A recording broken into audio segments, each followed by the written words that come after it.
جس کے نکاح میں وہ ونی ہو کر آئی تھی۔ اصلان نے ایک نظر منزہ پر ڈالی اور اس کے پاس سے گزر کر واش روم کی طرف بڑھ گیا۔ منزہ لب سیتی درد پر قابو پاتی وہیں پڑی رہ گئی۔ وہ ظالم باہر آیا اور بغیر اس کو دیکھے کمرے کی تمام لائٹیں بجھا دی اور خود بیڈ پر لیٹ گیا۔ کمرے میں مکمل خاموشی کا راج تھا۔ وقفے وقفے سے منزہ کی سسکیاں بلند ہوتی اور پھر خاموشی چھا جاتی۔ سسکیوں میں اتنا درد تھا کہ پتھر میں بھی دراڑ آ جاتی، مگر اگر فرق نہیں پڑا تھا تو اس ظالم کو جو بیڈ پر لیٹی آنکھوں پر ہاتھ رکھے سونے کی کوشش میں تھا اور اس آواز سے کان لپیٹے ہوئے تھا۔ رات کا آدھا پہر ہونے کو آیا مگر منزہ کی ہچکیاں نہ تھمی۔ جب اذلان سے مزید برداشت نہ ہوا تو وہ دھاڑا، اپنی آواز میں قابو رکھو لڑکی، ورنہ تمہارے حلق میں انگارے ڈالتے ہوئے میرے ہاتھ ذرا نہ کپ کپ آئیں گے۔ اس کے دھاڑنے میں اتنی شدت تھی کہ کمرے کی دیواریں سنسنا اٹھیں۔ منزہ اس کی دھاڑ پر اچھل پڑی اور وہ دیوار سے لگ گئی۔ وہیں گٹھڑی بنی خود پر اپنی چادر لپیٹے اب وہ لبوں پر اپنے ہاتھ رکھے سسکیاں دبا رہی تھی۔ کچھ دیر تک جب اس کی ہچکیاں سنائی نہ دی تو پرسکون ہوتا سو گیا۔ منزہ وہیں درد سے تڑپتی پڑتی رہ گئی۔ وہ ٹھنڈے فرش پر اس پھوڑے کی طرح دکھتے جسم کے لیے ایک نئی آزمائش تھا۔ شاید اور پھر تقدیر کو اس پر تھوڑا رحم آ ہی گیا، اس لیے کچھ ہی پل میں اس پر بھی نیند طاری کر دی گئی۔ صبح جب منزہ کی آنکھ کھلی تو اصلان کمرے میں کہیں موجود نہ تھا۔ ابھی وہ مکمل ہوش میں بھی نہ آئی تھی کہ اندھی طوفان بنی حویلی کی ایک ملازمہ اندر آئی اور اسے کھینچتے ہوئے کھڑا کیا۔ اٹھ مہارانی، بہت آرام ہو گیا تیرا، مت بھول کہ تو یہاں ونی ہو کر آئی ہے، نیچے چل، بڑی بیگم صاحبہ تجھے بلا رہی ہے۔ وہ تنزیہ کہتی اسے کھینچتے ہوئے نیچے لے گئی اور بنا اسے سنبھلنے کا موقع دیے سائمہ بیگم کے قدموں میں لا پٹکا۔ انہوں نے گدی سے پکڑ کر اس کا چہرہ اٹھایا۔ سرخ سوجی آنکھیں، سوجے ہوئے گال، پھٹے ہونٹ اور ہونٹوں کے کنارے لگا خون۔ اسے اس حالت میں دیکھ کر کسی کا بھی دل بسیج جاتا مگر ان کو ذرا برابر رحم نہ آیا۔ کیا رے، کیا سمجھتی ہے تو؟ گاؤں کے سردار کی بیوی بن گئی ہے تو کیا سرداری ہی سمجھ لیا خود کو؟ اوقات یاد ہے نا تجھے؟ انہوں نے تمسخر سے کہتے ہوئے منزہ کو پیچھے فرش پہ دھکا دے دیا۔ فرش پہ گھری وہ کپ کپاتے لہجوں میں کچھ کہنے کی کوشش میں تھی مگر سننے والا کوئی ہوتا تو نہ۔ لے جاؤ اس کو کچن میں، آج سے سارا کام یہ کرے گی، اور خبردار جو کسی نے اس کی مدد کی ہاتھ کاٹ کے رکھ دوں گی سب کے۔ انہوں نے کاردار لہجے میں پیچھے کھڑی ملازمہ کو باور کروایا اور خود اٹھ کر اپنے کمرے میں چلی گئی۔ وہی ملازمہ جو اس کو کھینچ کر لائی تھی، جس کا نام نیلو تھا، اس نے اسے اٹھایا اور کچن میں لے گئی۔ چل شروع ہو جا، پہلے برتن دھو اور اس کے بعد حویلی کی صفائی اور پھر کپڑے دھونے ہیں تجھے۔ یہ کہتے ہوئے وہ اسے چھوڑ کر خود باہر چلی گئی۔ آنسو بہاتے ہوئے وہ آگے آئی اور زخمی چھلے ہوئے ہاتھوں سے برتن دھونے لگی۔ برتن بھی اتنے تھے کہ یوں لگتا تھا جیسے سارے گاؤں کے برتن آج اکٹھے کیے ہوں۔ صابن اس کی زخموں پر جلن کا سبب بن رہا تھا۔ وہ آنسو پیتی اس جلن کو برداشت کرتی برتن دھوتی رہی۔ اس کے بعد نیلو نے اس کے سر پہ کھڑے ہو کر اس سے ساری حویلی کی صفائی کروائی۔ اس دوران جس کا بھی بس چلتا وہ اس پر طنز کرتا، اس پر ہاتھ اٹھاتا، اپنی بھڑاس نکالتا اور چلا جاتا۔ حویلی کے مقیم ہی نہیں بلکہ ملازمین بھی اس کو اپنی ملازمہ سمجھے ہوئے تھے۔ مالکوں کا غصہ وہ اس پر نکالتے، سب کام اسی سے ہی کرواتے۔ کل سے اب تک منزہ نے حلق سے ایک نوالا تک نہ اتارا تھا۔ قوت برداشت ختم ہونے کو تھی۔ حویلی کی صفائی کے بعد نیلو اب اسے باہر صحن میں بنے ایک حوض کے پاس لے آئی جہاں کپڑوں کا ڈھیر لگا تھا اور وہ سمجھ گئی کہ اب یہ کپڑے بھی اسے ہی دھونے ہیں۔ صبح سے لگاتار کام کرتے ہوئے اس کی کمر تختہ بن گئی تھی مگر اسے اف کہنے کی بھی اجازت نہ دی گئی تھی۔ سر پہ دوپٹہ سنبھالتی وہ بیٹھی اور کپڑے دھونے لگی۔ حویلی کے اندر تو مرد ملازموں کو جانے کی اجازت نہ تھی مگر باہر سب ملازم اسے ہی دیکھ رہے تھے۔ وہ ان نظروں کو خود پر محسوس کرتی تھی، دل ہی دل میں خود کی حفاظت کا ورد کرتی رہی تھی۔ اس کا خود کا لباس کافی حد تک گیلا ہو گیا۔ وہ جلد از جلد کپڑے دھو کر اٹھی اور حویلی کے اندر جانے لگی۔ ابھی اس نے لان پا ہی کیا تھا کہ ایک ملازم اس کے سامنے آ کھڑا۔ کہاں جا رہی ہے حسینہ؟ وہ خباثت سے بولا۔ باقی سب ملازمین اسے دیکھ کر ہنس رہے تھے۔ منزہ لرز کے رہ گئی، آنکھوں میں آنسو آ گئے۔ وہ سائڈ سے ہو کر گزرنے لگی کہ اس نے منزہ کا ہاتھ تھام لیا۔ وہ اسے اپنا ہاتھ چھڑانے کی ہر ممکن کوشش کر رہی تھی مگر اس کی پکڑ مضبوط تھی۔ اصلان ملک کسی ضروری کام سے تھوڑی دیر پہلے ہی حویلی میں آیا تھا۔ وہ اپنے کمرے کی بالکنی میں کھڑا کال پہ مصروف تھا جب اس کی نظر لان کی طرف اٹھی۔ یہ منظر دیکھتے ہی اس کی رگوں میں شرارے پھوٹنے لگے۔ چاہے وہ ونی تھی مگر وہ اس کی عزت تھی۔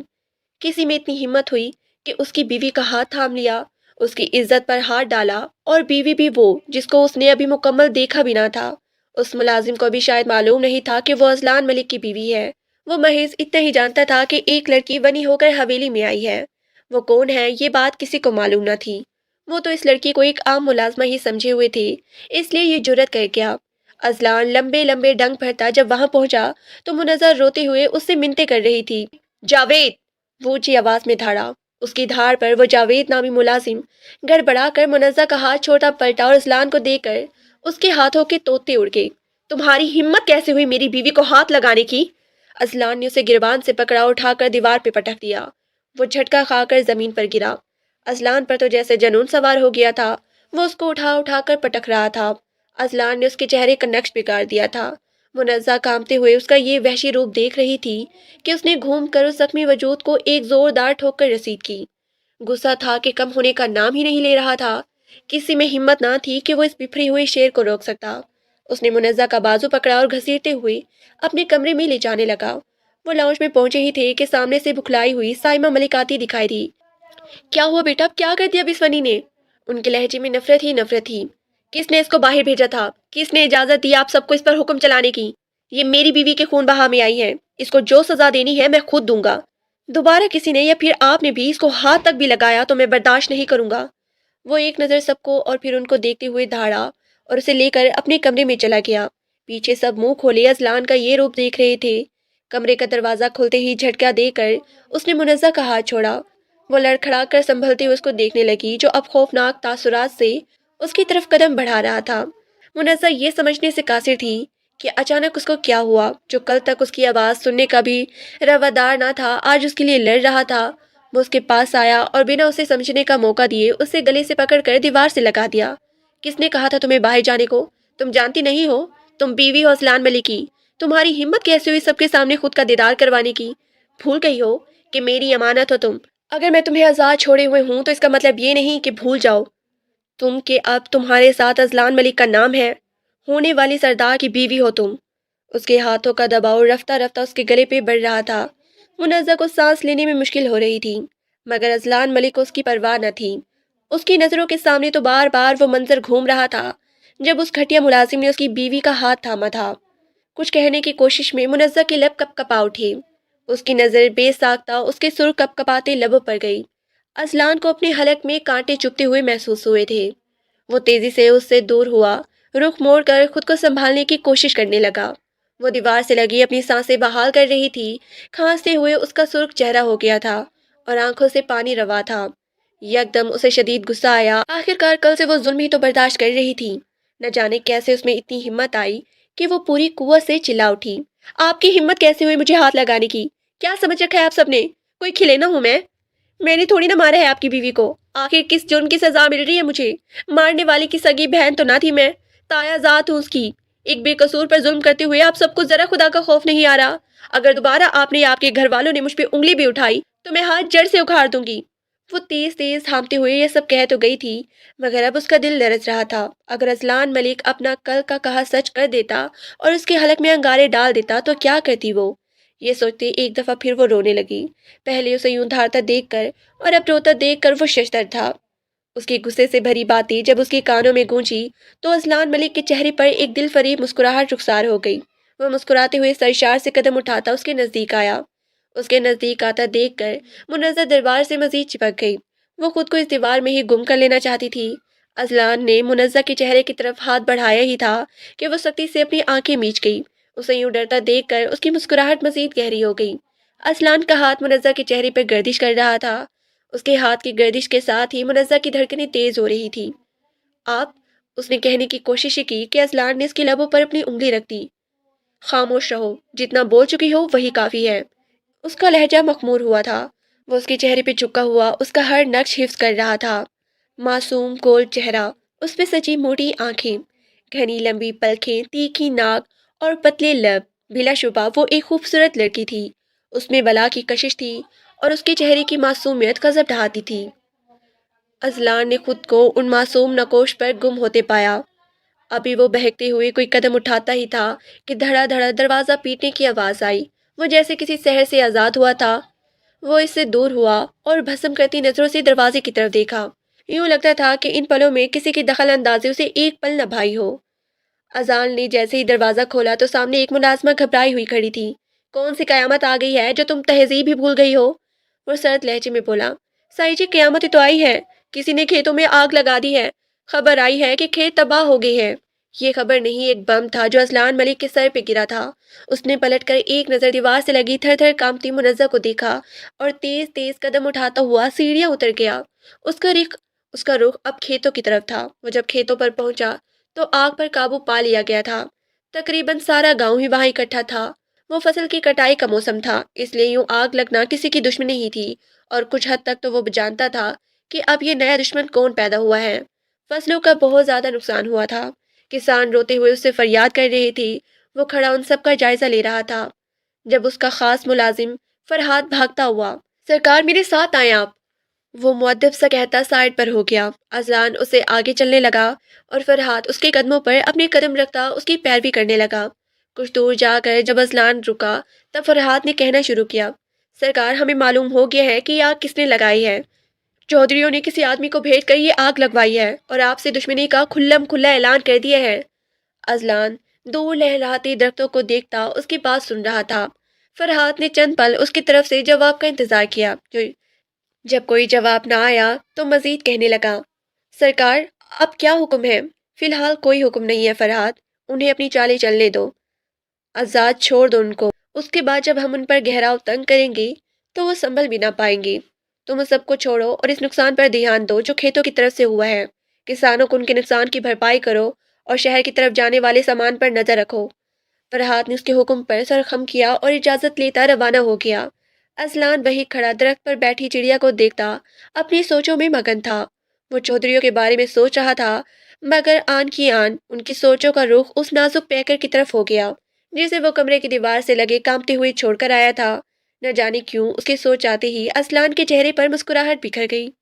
اس کی نظروں کے سامنے اس کا دبنگ لہجہ، اس کی غربت سے سرخ ہوتی گال اور وہ کپ کپاتے لب گھوم رہے تھے۔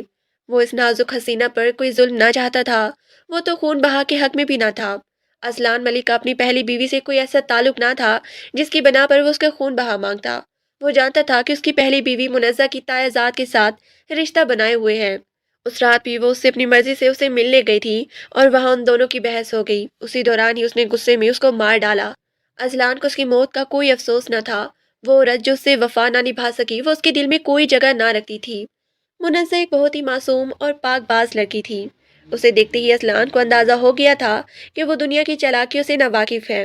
اذلان تو منزہ سے کوئی تعلق نہ رکھنا چاہتا تھا۔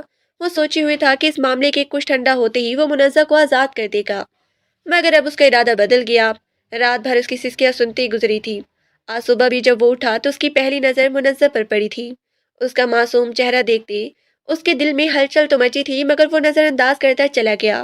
اس کا دل پگھلا تو تب ہوا جب جاوید نے منزہ کا ہاتھ پکڑا۔ وہ سمجھ ہی نہ سکا کہ اس پہ کیا کیفیت طاری ہوئی ہے، اور اب جس طرح وہ اس سے لڑی تھی اور پھر خوفزدہ ہوئی تھی، اس کے وہ معصوم انداز اذلان کے دل میں ہلچل مچا گئے تھے۔ اذلان کو معلوم نہ ہوا کہ کتنا ہی وقت وہ وہاں کھڑا منزہ کو سوچتا رہا۔ رات گہری ہو رہی تھی جب وہ واپس حویلی آیا اور سیدھا اپنے کمرے کی طرف روانہ ہو گیا۔ کمرے میں داخل ہوتے ہی اس کی نظر منزہ کو تلاش کیا، جو خود کو اپنی کالی شال میں لپیٹے صوفے پر سکون سے سو رہی تھی۔ وہ قدم قدم چلتا اس کے پاس آیا اور جھک کر اسے اپنی باہوں سے اٹھا لیا۔ یوں ہی اٹھائے وہ بیڈ کے نزدیک آیا اور منزہ کو وہاں لٹا کر خود فریش ہونے چلا گیا۔ بلیک ٹراؤزر اور شرٹ پہنے جب وہ باہر آیا تو منزہ لحاف منہ تک اوڑھے ویسے ہی میٹھی نیند لے رہی تھی۔ اذلان پرسکون ہوتا اس کے پاس ہی لیٹ گیا، کمرے کی لائٹس مدھم کی اور اسے باہوں میں بھرتا خود بھی سونے کی کوشش کرنے لگا۔ جب صبح منزہ کی آنکھ کھلی تو اس نے خود کو کسی مضبوط گرفت میں پایا۔ حواس بیدار ہوتے جب ادھر ادھر دیکھا تو اذلان اس کے قریب اسے اپنی باہوں میں بھرے سو رہا تھا۔ منزہ گڑبڑا گئی اور اٹھنے کی کوشش کرنے لگی، مگر اس کی گرفت مضبوط تھی۔ کئی رنگ منزہ کے چہرے پہ آتے اور چلے جاتے۔ وہ یہی سوچ رہی تھی کہ کس وقت وہ یہاں آئی ہے۔ منزہ کی مزاحمت دیکھ کر اذلان کی بھی آنکھ کھل گئی۔ کیوں صبح صبح خود کو ہلکان کر رہی ہو؟ اس نے بھاری لہجے میں کہا۔ آپ مجھے چھوڑیں، مجھے اٹھنا ہے، بڑی بیگم مجھے ماریں گی، مجھے نیچے جانا ہے، وہ ڈرتے ہوئے کہہ رہی تھی۔ کوئی تمہیں ہاتھ بھی نہیں لگائے گا، اور میں نے کل تمہیں سمجھایا تھا نا کہ میری بیوی ہو تم، ایک سردار کی بیوی ہو، کہ تمہیں زیب دیتا ہے تم لوگوں سے ڈرو اور ان کے کام کرو، وہ سمجھانے والے انداز میں کہتا منزہ کو حیران کر گیا۔ منزہ نے اس قدر نرمی کی امید تو نہ رکھی تھی۔ آپ سمجھ نہیں رہے، میں آپ کی بیوی نہیں فنی ہوں، وہ دکھ سے بولتی اٹھنے لگی۔ اس کا یوں اداس ہونا اذلان کو ذرا نہ بھایا تھا۔ میں تمہیں بار بار نہیں سمجھاؤں گا منزہ، آخری دفعہ کہتا ہوں کہ تم میری بیوی ہو، کوئی ونی نہیں، اس لیے ان ساری فکروں میں ہلکان ہونا چھوڑ دو۔ میرے ساتھ باہر نکلو گی اور صرف میرے کام کرو گی، سمجھ گئی نا؟ اب چلو اٹھو، فریش ہو لو، اس کے بعد ناشتہ کرتے ہیں، چلو شاباش۔ وہ اس کا گال تھپ تھپاتے خود بھی اٹھ کھڑا ہوا۔ مگر میرے پاس تو کوئی کپڑے ہی نہیں ہے۔ وہ نظریں جھکائے بولی، او آئی ایم سوری، مجھے خیال ہی نہیں رہا، ابھی تمہارے کپڑے اور دیگر ضرورت کا سامان آ جائے گا، فی الحال میرا کوئی ڈریس پہن لو، اور ساتھ وہی شال ہوگی وہی اوڑھ لینا۔ منزہ تو بس راہ فرار چاہتی تھی، مگر اس کی بات پہ دھیان دیے واش روم میں بھاگ گئی، شاور لیا اور اسلان کی کہی کے مطابق کالے رنگ کا شلوار قمیص نکال کر پہن لیا۔ اس کی سائز کی مناسبت سے تو وہ بہت بڑا تھا، مگر ایڈجسٹ کرتی ہوئی اس نے ایک اجرک لی اور خود پر اوڑھ لی۔ جب وہ باہر نکلی تو ازلان بھی شیشے کے سامنے کھڑا تیار ہو رہا تھا۔ آئینے میں اس کا عکس دیکھ کر وہ ٹھٹک گیا۔ کالے رنگ میں وہ غضب ڈھا رہی تھی، اس کی دودھیا رنگت کالے رنگ میں مزید نکھر رہی تھی۔ وہ چھوٹے چھوٹے قدم لیتی آگے بڑھ رہی تھی کہ جب اس کا پاؤں اجرک میں الجھا اور اسے پہلے کہ وہ گرتی، ازلان نے اسے سنبھال لیا۔ دونوں کے دل ایک ساتھ دھڑکے تھے، ایک طلسم تھا جو چاروں طرف پھیل گیا تھا۔ اور شکر میں بچ گئی، اس کے منہ سے بھی ساختہ پھسلا اور وہ لب دبا گئی۔ منزہ کی اس حرکت پر وہ مسکرا دیا، اسے سیدھا کھڑا کیا اور اجرک اس کے شانے پر درست کی۔ تبھی ملازمہ کھانے کی ٹرے لیے کمرے میں داخل ہوئی اور کھانا میز پر لگا کر خود چلی گئی۔ ازلان اسے لیے صوفے پہ آیا۔ میں جانتا ہوں کل سے تم نے کچھ نہیں کھایا ہوگا، چلو کھانا شروع کرو۔ وہ کہتا خود ہی چھوٹے چھوٹے نوالے بنا کر اس کے منہ میں ڈالنے لگا۔ بھوک تو منزہ کو بھی بہت لگی تھی، اس لیے بغیر کسی احتجاج کے وہ کھانا کھانے لگی۔ کھانا کھانے کے بعد وہ اٹھا اور اس کی طرف جھک کر اس کی پیشانی پر بوسہ دیا۔ میں ضروری کام سے باہر جا رہا ہوں، تم میرے آنے تک کمرے سے نہ نکلنا۔ ملازمہ سامان لے کر آئے گی، اسے صحیح سیٹ کروا لینا اور تیار ہو کر میرا انتظار کرنا۔ وہ کہتا چلا گیا، جبکہ منزہ اب اس کی خوشبو اپنے ارد گرد محسوس کر رہی تھی۔ ابھی اس کو گئی کچھ ہی دیر گزری تھی کہ ملازمہ ڈھیر سارا سامان لیے کمرے میں داخل ہوئی۔ بغیر اس سے کلام کیے وہ ڈریسنگ روم میں گئی اور سارا سامان الماری میں سیٹ کرتی کمرے سے نکل گئی۔ اس کے جانے کے بعد منزہ الماری کے پاس آئی اور کھول کر دیکھا تو اس میں ہر طرح کا قیمتی لباس موجود تھا۔ اس کی ضرورت کا ہر سامان، جوتے، کپڑے، جیولری، یہاں تک کہ میک اپ کا سامان بھی موجود تھا۔ اس نے ان کپڑوں میں سے نہایت سادہ شلوار قمیص نکالا اور چینج کرنے چلی گئی۔ ابھی وہ چینج کر کے باہر آئی تھی کہ کمرے کا دروازہ دھار سے کھلتے سائمہ بیگم اندر داخل ہوئی۔ بیگم صاحبہ تو بڑی شان سے موجود ہے، واہ بھائی کیا لباس ہے، کیا ٹھاٹھ ہے۔ وہ اس کے ارد گرد گھومتی اوپر سے نیچے تک اس کا جائزہ لے رہی تھی۔ منزہ کا دل ان کو دیکھتے ہی کام کے رہ گیا، اوپر سے یہ انداز۔ نیچے کیوں نہیں آئی بیگم؟ انہوں نے بڑی عزت سے کہا۔ وہ میں آ رہی تھی، اس نے کہا ہی تھا کہ جب انہوں نے اس کی چوٹی پکڑ لی اور کھینچ کر اپنی طرف کیا۔ اوقات بھول رہی ہے اپنی، چل میرے ساتھ تجھے یاد دلاتی ہوں۔ وہ اسے یوں ہی کھینچتے ہوئے نیچے لے گئی۔ وہ چیخ رہی تھی، چلا رہی تھی، درد سے بلک رہی تھی، مگر انہیں کوئی پرواہ نہیں تھی۔ انہوں نے اسے نیچے لے جا کر جھٹکے سے چھوڑا اور وہ دیوار سے لگی۔ اس کے ماتھے سے خون نکلنے لگا، وہ رونے لگی اور کہیں دل میں ازلان کے آنے کی دعائیں کرنے لگی۔ ان کا غصہ تھا کہ کم ہونے کا نام ہی نہیں لے رہا تھا۔ وہ دوبارہ اس کے پاس آئی اور یوں ہی اس کا سر پکڑ کر دیوار پہ دے مارا۔ اس کے ماتھے سے مزید خون بہنے لگا اور اس سے پہلے کہ وہ دوبارہ اس کا سر مارتی، ازلان ملک کی دھاڑ گونجی، منزہ! اس کی آواز میں اتنی شدت تھی کہ سائمہ ملک کام کے رہ گئی۔ جلدی سے اس کے بال چھوڑتی وہ 2 قدم پیچھے ہوئی، لہجے میں شیری گھولتی وہ کچھ بولنے کو ہی تھی کہ منزہ بھاگتی ہوئی ان کے پاس سے گزری اور ازلان ملک کے سینے میں منہ چھپا گئی۔ اس کا خون ازلان کے کپڑوں کو گیلا کر گیا۔ ازلان نے اس کانپتی ہوئی لڑکی کے گرد اپنی باہیں پھیلا لی۔ کیا کہا تھا میں نے آپ سے؟ اس کو ہاتھ نہیں لگائیے گا، میری بات سمجھ میں کیوں نہیں آئی آپ کو؟ اتنی ظالم کیسی ہو سکتی ہیں آپ؟ کس بات کا بدلہ لے رہی ہیں آپ؟ اس عورت کا جس نے کبھی اپنی شوہر سے وفا نہ نبھائی تھی، اس کا جو خود ہی اس کے تایازات کے ساتھ بندھن بنائے ہوئے تھی، اس کو اس کے اعمال نے مارا ہے، اس معصوم نے نہیں۔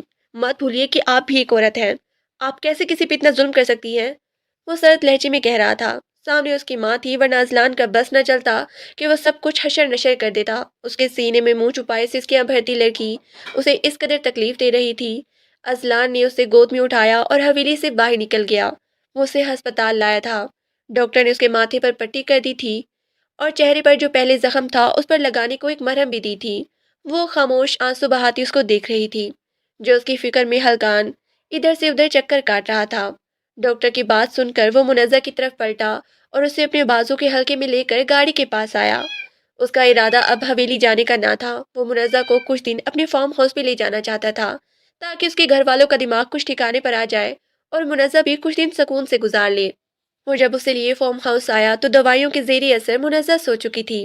اس کو جگائے بغیر اس نے منزہ کو اٹھا لیا، کمرے میں لے جاتے بیڈ پہ لٹایا اور یوں ہی جھکے اس کا زخم چھو لیا۔ وہ شاید اس درد کا ازالہ کرنا چاہتا تھا جو اس کی ماں نے اس لڑکی کو دیے تھے۔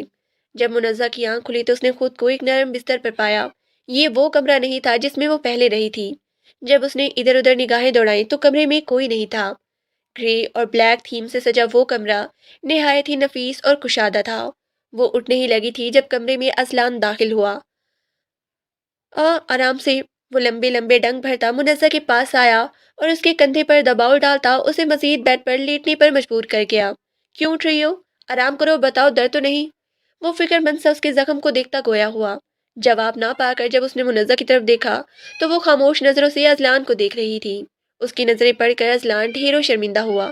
منزہ، میں معافی چاہتا ہوں، تمہیں اتنا کچھ سہنا پڑا۔ آئی ایم سو سوری، میں وعدہ کرتا ہوں دوبارہ ایسا کچھ نہیں ہوگا۔ وہ اسے یقین دلا رہا تھا اور اسے شرمندہ تھا۔ منزہ کے لیے ناقابل یقین لمحہ تھا۔ تم مجھے معاف کرو گی نا منزہ؟ اذلان نے اس کی آنکھوں میں دیکھ کر پوچھا۔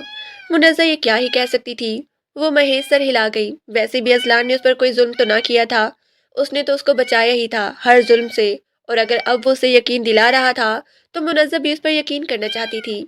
پہلے کم ستم تو نہیں سہ چکی تھی وہ بھی پرسکون زندگی کی خواہش مند تھی۔ تھینک یو سو مچ۔ وہ اسے اپنے سینے میں بھیج گیا۔ اس کی بے تابی پر منزہ کا چہرہ سرخ ہو گیا۔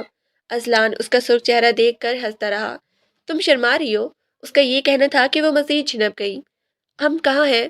اس پر بہت ہی ہمت سے سوال کیا تھا۔ ہم آپ کے گھر ہیں۔ میرا گھر؟ وہ حیران ہوئی۔ جی، آپ کا گھر۔ میری بیوی ہونا تو تم جو چیز میری ہوئی وہ تمہاری ہے۔ یہ میرا فارم ہاؤس ہے۔ ہم تب تک یہاں رہیں گے جب تک تم چاہو گی۔ یہاں کوئی مجھے مارے گا تو نہیں؟ اس کا سوال نہیں ایک تیر تھا جو اذلان کے سینے میں پیوست ہوا تھا۔ وہ معصوم سی لڑکی کس قدر خوفزدہ تھی۔ نہیں، کبھی بھی نہیں۔ میں نے وعدہ کیا ہے نا، تمہیں کوئی ہاتھ نہیں لگائے گا۔ پھر کیوں خوفزدہ ہو رہی ہو؟ اور یہاں تو تمہارے اور میرے علاوہ کوئی ہے بھی نہیں۔ میں ابھی تو اٹھی ہوں، دوبارہ نہیں سو سکتی، اور مجھے بھوک بھی لگی ہے۔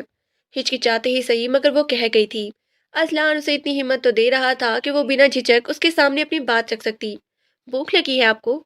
پہلے بتانا چاہیے تھا نا، ابھی کھانا لاتا ہوں۔ یہ کہہ کر وہ کچن کی طرف چلا گیا۔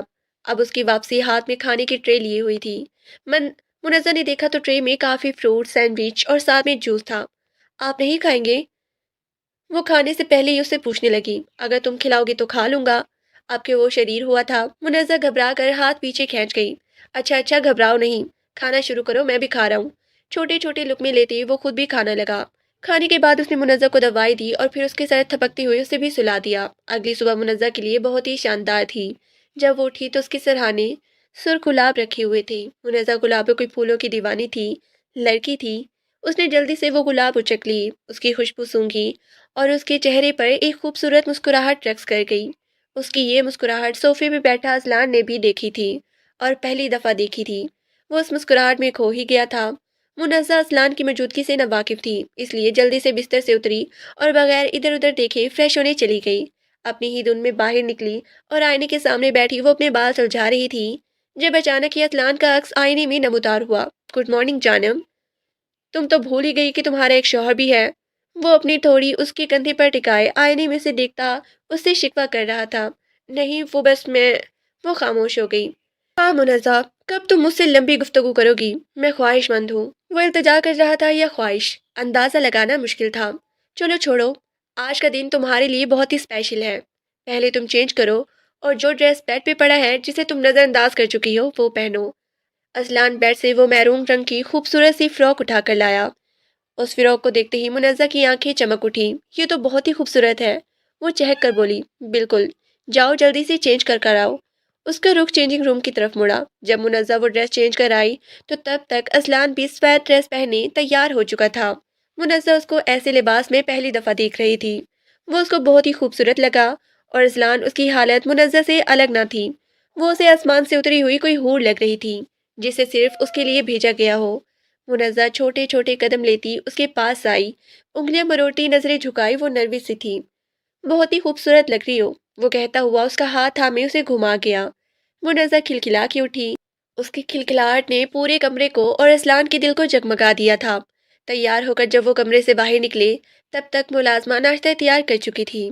ناشتہ کرتے ہوئے بھی اذلان کی شرارتیں عروج پر تھی۔ وہ آج کسی اور ہی موڈ میں تھا۔ اتنا خوش تو اسے کسی نے نہ دیکھا تھا۔ وہ تو بہت ہی سر مہر پتھر دل کا انسان تھا، مگر منزہ کی موجودگی نے اس کا دل نرم کر دیا تھا اور اس کی زندگی خوشیوں سے بھر دی تھی۔ اذلان نے کبھی نہ سوچا تھا کہ وہ ایک لڑکی کا اس قدر دیوانہ ہوگا۔ اذلان اسے فارم ہاؤس کی بیک سائڈ پہ لے آیا تھا، جہاں پر ایک سفید رنگ کا خوبصورت سا گھوڑا کھڑا تھا۔ منزہ اس گھوڑے کو دیکھ کر خوفزدہ ہوئی، اذلان کے پیچھے چھپ گئی۔ آپ یہاں کیوں آئے اذلان؟ چلے نہ یہاں سے، مجھے گھوڑے سے ڈر لگتا ہے۔ وہ چھپتے ہوئے بولی، اس میں ڈرنے کی کیا بات ہے؟ اور یہ تو میرا گھوڑا ہے، اسے ڈرنے کی کوئی ضرورت نہیں ہے۔ ہم اس کی سواری کریں گے، یقین جانو تمہیں بہت ہی مزہ آئے گا۔ وہ کہتا ہوا ساتھ ساتھ اپنے قدم آگے بڑھا رہا تھا۔ منزہ وہیں کھڑی اس کو آرام سے گھوڑے کے بال سہلاتے اور اسے کھیلتے ہوئے دیکھ رہی تھی۔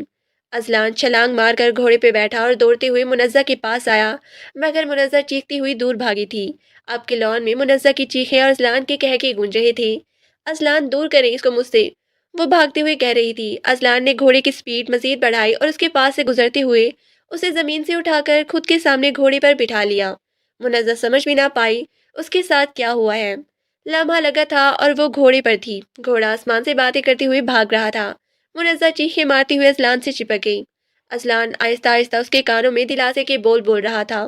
کچھ وقت تک جب گھوڑا یوں ہی دوڑتا رہا اور منزہ نہ گری تو اس نے آنکھیں کھول کر ارد گرد دیکھا۔ چاروں اور اونچے اونچے درخت اور درمیان میں موجود سڑک پر ان کا گھوڑا دوڑ رہا تھا۔ ارد گرد کوئی زیر روح نہ تھا۔ یوں معلوم ہوتا تھا وہ دنیا سے پری کسی جگہ پر آ گئے ہیں۔ ٹھنڈی ہوا کے تھپڑ جب منزہ کے چہرے پر لگے تو وہ کھلکھلا اٹھی۔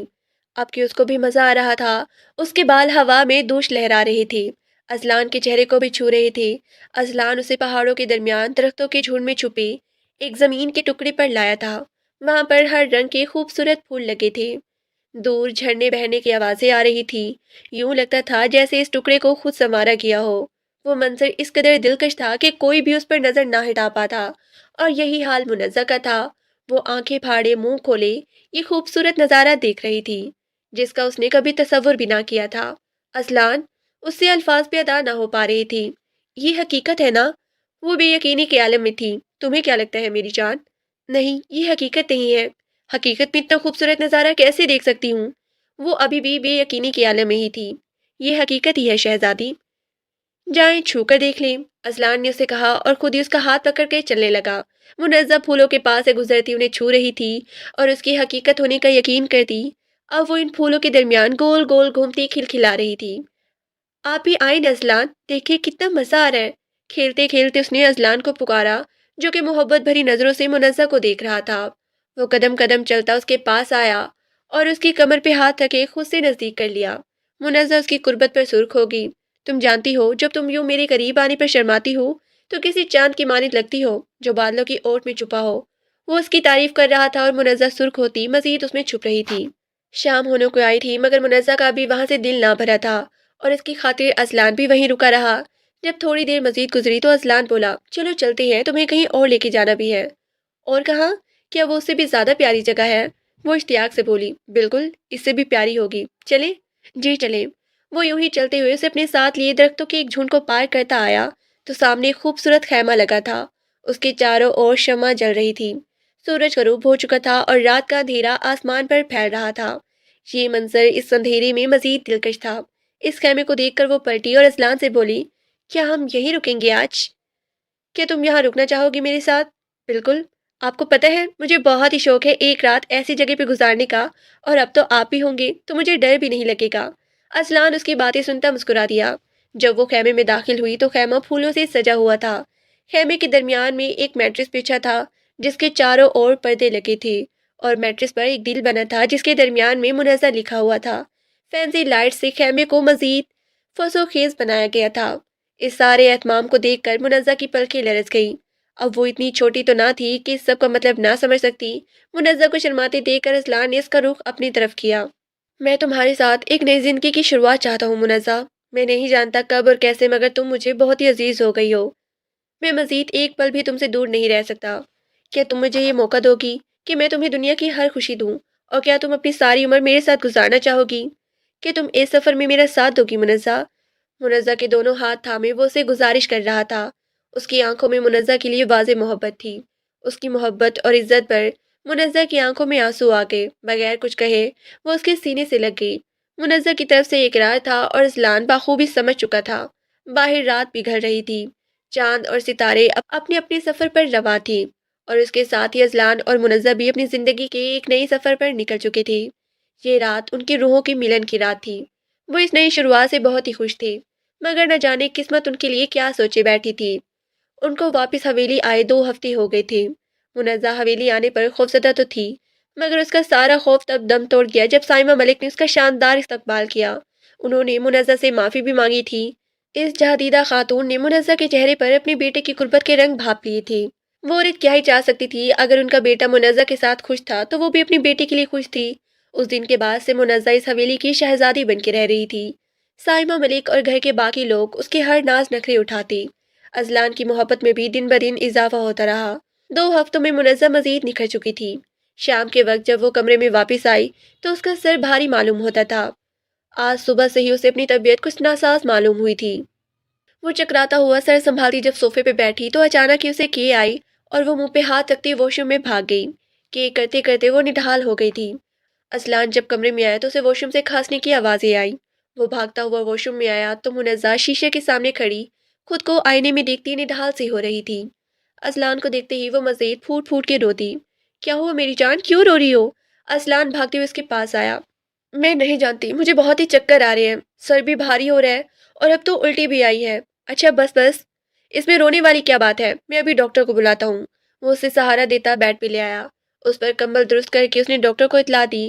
منزہ کی طبیعت خرابی کی خبر سب سائمہ بیگم کو بھی ہوئی تھی۔ وہ بھاگتی ہوئی اوپر آئی، تب ڈاکٹر اس کا معائنہ کر رہی تھی۔ وہ ماں بیٹا بے صبری سے کمرے کے باہر انتظار کرنے لگے۔ جب ڈاکٹر مسکراتی ہوئی باہر آئی، ان کی مسکراہٹ سے سائمہ بیگم معاملہ سمجھ تو گئی تھی، مگر پھر بھی پوچھنا ضروری سمجھا۔ کیا ہوا ہے ڈاکٹر صاحبہ؟ میری بہو تو ٹھیک ہے نا؟ اذلان بھی بے صبری سے ڈاکٹر کے جواب کے انتظار میں تھا۔ جی الحمدللہ بیگم صاحبہ، آپ کی بہو بالکل ٹھیک ہے، بلکہ خوشخبری ہے، آپ دادی بننے والی ہیں۔ اذلان نے بے یقینی سے اپنی ماں اور مسکراتی ہوئی ڈاکٹر کی طرف دیکھا، اور پھر وہ بغیر کوئی بات کہے بھاگ کر کمرے میں آیا۔ اس کے یقین کو مہر تو تب لگی جب منزہ اسے دیکھ کر شرماتے ہوئے اپنا چہرہ دونوں ہاتھوں میں چھپا گئی۔ وہ بھاگ کر اس کے پاس آیا اور اسے سینے میں بھینچ لیا۔ میری جان، آج تم نے میری زندگی مکمل کر دی ہے۔ میں اللہ کا بہت بہت شکر گزار ہوں جس نے تمہیں میری زندگی میں بھیجا۔ اس سے زیادہ میرے لیے خوشی کی خبر کیا ہو سکتی ہے؟ میری محبوب بیوی اب مجھے زندگی کا ایک نیا تحفہ دینے جا رہی ہے۔ تمہارا بہت ہی بہت شکریہ۔ وہ مسکراتے ہوئے کہہ رہا تھا، اس کی آواز نم معلوم ہوتی تھی۔ سائمہ بیگم بھی اس وقت کمرے میں داخل ہوئی۔ اس کے 1000 صدقے اتارے گئے، گاؤں میں مٹھائیاں تقسیم کی گئی اور حقداروں میں پیسے اور کپڑے تقسیم کیے گئے۔ یہ خبر ہر ایک کے لیے خوشی کا باعث تھی کہ گاؤں کے سردار کی اولاد اس دنیا میں آنے والی ہے۔ جہاں یہ خبر کسی کے لیے خوش آئند تھی تو وہیں ان کے دشمنوں کے لیے یہ خبر کسی موت کی خبر سے کم نہ تھی۔ پہلے ہی ان کا تن تنا اس گاؤں پر ختم ہو چکا تھا اور اب تو پھر حویلی والوں کا وارث بھی آ رہا تھا۔ پرویز چودھری نے جب یہ خبر سنی تو بفر اٹھا۔ کچھ بھی کرو مگر مجھے وہ لڑکی اپنے سامنے حاضر چاہیے۔ میں ملکوں سے کبھی نہیں ہاروں گا، میں ان سے ان کی ہر خوشی چھین لوں گا، اس نے اپنے خاص ملازم سے کہا اور کہکا لگا اٹھا۔ یوں لگتا تھا جیسے وہ دشمنی میں پاگل سا ہو گیا ہے۔ آج سے حویلی والوں نے گاؤں کی کسی شادی میں جانا تھا۔ منزہ کی طبیعت خرابی کے باعث وہ گھر پر ہی تھی۔ ملازموں کے علاوہ گھر پر کوئی نہ تھا۔ اذلان بھی اپنی کسی کام سے باہر گیا ہوا تھا۔ منزہ اپنے کمرے میں آرام کر رہی تھی جب ایک ملازمہ بھاگتے ہوئی آئی اور اسے اطلاع دی کہ اذلان صاحب پر کسی نے حملہ کر دیا ہے۔ یہ خبر سنتے ہی منزہ جلدی سے اٹھی اور بھاگتے ہوئے باہر آئی۔ تمہیں کس نے یہ خبر دی ہے؟ وہ کیسے ہیں؟ وہ ٹھیک تو ہے نا؟ وہ روتی ہوئی پوچھ رہی تھی۔ جی بیگم صاحبہ، وہ ٹھیک ہے، باہر ایک گاڑی بھیجی ہے، وہ آپ کو ہسپتال لے جائے گی۔